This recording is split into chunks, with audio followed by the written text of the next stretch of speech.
Sha-Ain commençait à être anxieuse. Activant son aura magique, elle se préparait au combat. De son côté, Sung Jinwoo venait tout juste d'invoquer Beru, son ombre la plus puissante. Avant de commencer, il demanda à Sha-Ain si elle était vraiment sûre de ce qu'elle faisait. Voulait-elle vraiment affronter cette ombre? Dans ses pensées, Jinwoo réfléchissait. Beru est plus faible qu'avant, puisqu'il est maintenant l'une de mes ombres. Cependant, il a été créé pour être une arme vivante, faite pour exterminer des chasseurs. Pour que ce combat soit équitable, je dois donner un avantage à la chasseuse Sha-Ain. Beru se tourna alors vers son maître et demanda quelles étaient ses instructions. Jinwoo répondit avec fermeté. Battre Sha-Ain, mais sans la blesser. Beru accepta sans hésitation. Puis, il fonça. La fourmi des ombres poussa un cri puissant et sa mana explosa d'un seul coup. L'impact fut dévastateur. Les ampoules commencèrent à éclater les unes après les autres et l'environnement plongea dans l'obscurité. Les fenêtres et les luminaires du lieu furent instantanément détruits. La puissance de ce monstre était absurde. Sha-Ain était stupéfaite. Comment Sung Jinwoo a-t-il pu vaincre une chose pareille, se demandait-elle. Beru se prépara au combat. Ses griffes noires se déployèrent, prêtes à frapper. Mais avant qu'il ne puisse agir, Jinwoo avertit une fois de plus son subordonné. « Maîtrise-toi.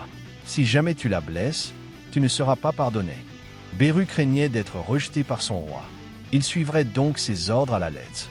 Sha-Ain inspira profondément. Elle devait rester sur ses gardes. Puis, en un clin d'œil, Beru disparut. L'instant suivant, il était déjà derrière la chasseuse de rang S. Elle fut choquée. Elle n'eut même pas le temps de réagir. Ce combat va-t-il se dérouler comme la dernière fois? Pensa-t-elle, tournant rapidement pour contre-attaquer.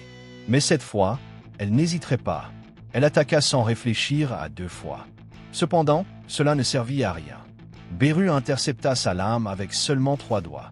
S'il l'avait voulu, il aurait pu mettre fin au combat à cet instant. Mais son roi avait été clair, vainc l'ennemi sans blesser. Ainsi, Beru mit en évidence la différence écrasante entre leurs pouvoirs, une différence si grande qu'elle suffirait à lui faire perdre l'envie de continuer à se battre. Cependant, cela restait trop simple. Sha-Ain ne s'arrêtait pas. Épée en main, elle continuait d'attaquer Beru, enchaînant coup après coup. Mais, aussi féroce que soient ses assauts, le commandant des ombres esquivait avec aisance, se déplaçant avec une agilité terrifiante. Puis, Sha-Ain tenta quelque chose de différent. Un coup précis. Cette fois, son objectif était de transpercer le corps de Beru. Elle avança, rapide et déterminée. Mais, au dernier instant, comme toujours, Beru esquiva sans le moindre effort. La différence entre leurs forces était flagrante, tant en puissance qu'en vitesse. Mais la chasseuse de rang S refusait d'abandonner. « Ce n'est pas encore fini », déclara-t-elle, attaquant à nouveau avec son épée. Cette fois, elle enchaîna des frappes multiples, exécutées dans une série furieuse. Des coups rapides, précis et polyvalents. Mais Beru les évita avec des mouvements impeccables, esquivant comme s'il dansait sur le champ de bataille. Sha-Ain commençait à s'inquiéter. « C'est impossible. Il esquive tout, même à une distance aussi proche. » Soudain, Beru changea de stratégie. Il avança rapidement et s'arrêta à quelques centimètres de son adversaire. Puis, il poussa un rugissement dévastateur. Le fracas résonna dans tout l'environnement. Une onde de choc se propagea, brisant les vitres et faisant trembler le sol. Ce n'était pas une attaque physique. Il n'en avait même pas besoin. Rien que son rugissement suffit à projeter Sha-Ain en arrière, la forçant à reculer. Sung Jinwoo observait la scène et poussa un soupir. Le résultat de ce combat était déjà scellé. « Sha-Ain, es-tu satisfaite ?» Même à genoux, haletante, ressentant la pression écrasante de son adversaire, elle leva les yeux et répondit. « Pas encore. » Jinwoo plissa les yeux. « Elle veut encore continuer ?» C'était insensé. Je ne pensais pas qu'elle irait jusque-là, même en sachant la différence colossale entre leurs forces.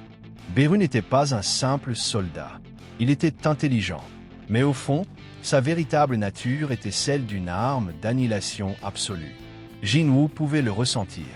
Beru se retenait. Il luttait contre son propre instinct meurtrier pour suivre les ordres de son roi. Si Sha-Ain prépare quelque chose, elle a intérêt à savoir ce qu'elle fait. Beru fixait son adversaire, ses yeux brillants d'intensité. Quiconque observait ce combat comprenait immédiatement. Là, il y avait un chasseur et sa proie. Beru ne pouvait tolérer que la proie défie le chasseur. Alors, il chargea. Sa vitesse était terrifiante. En un clin d'œil, il était déjà sur Shah-Ain, ses griffes noires prêtes à déchiqueter tout sur leur passage. Elle sauta au dernier instant, esquivant de justesse. Mais l'impact du coup fut dévastateur. Les griffes de Beru lacérèrent le sol comme s'il était en papier. Pas seulement le sol, même l'acier était tranché comme s'il était fait de beurre. Beru n'hésita pas. Il se préparait déjà pour la prochaine attaque. Mais quelque chose changea. Shah-Ain leva son épée. Cette fois, elle était différente. Elle concentrait toute son énergie magique dans la lame. Cette technique s'appelait la danse de l'épée. Son corps se mit en mouvement. Elle avança sans hésiter. Et, en un instant, elle attaqua Beru de toutes ses forces. La lame de Shah-Ain brillait comme si elle était le soleil lui-même. Elle voulait trancher son ennemi. Beru se prépara. Shah-Ain fonça et porta son attaque. D'un geste rapide, la fourmi des ombres saisit l'épée dorée avec une telle force que la lame se brisa. Mais cela ne la surprit pas. Elle s'y attendait déjà. Il ne lui restait plus qu'une seule chance. Son corps était épuisé. Son énergie magique presque entièrement consumée. Mais c'était suffisant. Elle concentra le reste de sa magie dans la lame brisée. L'épée brilla alors d'une lumière intense, formant une nouvelle lame entièrement composée d'énergie magique. C'était comme si un faisceau de lumière pure avait été façonné sous la forme d'une épée. Le nom de cette technique correspondait parfaitement à son apparence. Lame de lumière. Shah-Ain avança une fois de plus. Cette fois, Beru ne put réagir à temps. La lame traversa sa poitrine. Sung Jinwoo écarquilla les yeux. Elle ne pouvait pas avoir fait ça. Pendant un instant, l'esprit de Beru s'effondra. Un ordre simple et instinctif refit surface dans son subconscient. Un ordre gravé en lui depuis sa naissance. Exterminer l'ennemi. Les yeux de Beru s'illuminèrent d'un rouge intense. À cet instant, il redevint ce qu'il avait toujours été. La fourmi assassine créée pour anéantir les chasseurs. Son corps bougea instinctivement. Une attaque dévastatrice. L'attaque d'un monstre capable de surpasser des chasseurs de rang S. Beru ne réfléchit pas. Il ne fit qu'obéir à son instinct. Il voulait tuer Shah-Ain. Sung Jinwoo cria « Arrête !» Mais c'était trop tard. Shah-Ain n'avait plus d'énergie. Elle ne pouvait plus se défendre. La fin était arrivée. Les griffes noires de Beru foncèrent pour la tuer. Mais avant qu'elle ne puisse l'atteindre, une explosion, une onde de choc de puissance secoua tout autour. Lorsque la poussière retomba, la scène surprit tout le monde. Sung Jinwoo se tenait debout devant Beru. Il retenait les griffes de la fourmi des ombres avec ses propres mains. Shah-Ain resta bouche bée.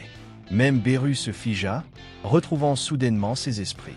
Jinwoo regarda directement son subordonné et d'un ton froid et imposant, déclara « Je t'ai ordonné d'arrêter ». D'une main, il tenait fermement l'une des griffes de Beru. De l'autre, il plaquait l'autre griffe contre le sol. La force écrasante du chasseur le plus puissant de Corée était indéniable. Beru bondit en arrière, s'éloignant immédiatement. Il baissa la tête, tremblant. Il avait déçu son roi.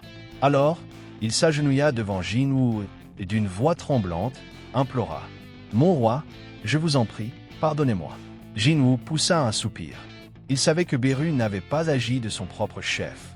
Mais pour l'instant, son attention était ailleurs. Il tourna son regard vers Shah-Ain. « Est-ce que ça va ?» demanda-t-il. Elle acquiesça, encore un peu sonnée. Jinwoo la fixa quelques secondes avant de demander « Pourquoi fais-tu ça ?» Shah-Ain ne répondit pas. Il continua. « Tu n'avais pas besoin d'aller aussi loin juste pour entrer dans ma guilde. » Il croisa les bras. Ce n'était qu'un test. Un test pour une guilde sans aucune réputation. Ça ne vaut pas la peine de risquer ta vie pour ça. Y avait-il autre chose derrière tout cela? Jinwoo voulait savoir. Quelles étaient les véritables intentions de Shah-Ain? Mais la chasseuse resta silencieuse. « Est-ce que tu t'intéresses à moi ?» Shah-Ain ouvrit de grands yeux, surprise. Mais soudain, Shah-Ain, les joues rougissantes, répondit « Oui, se pourrait-il que ces deux-là deviennent un couple ?» Ne manquez pas le prochain épisode de Solo Leveling ici sur la chaîne. Dites-moi en commentaire ce que vous avez pensé de cette vidéo et si je devrais continuer à partager cette histoire sur la chaîne. Votre avis est essentiel pour faire grandir ce projet. Merci beaucoup d'avoir regardé jusqu'à la fin. N'oubliez pas de liker, partager vous abonner et cliquer sur le bouton like pour soutenir notre travail. À très bientôt.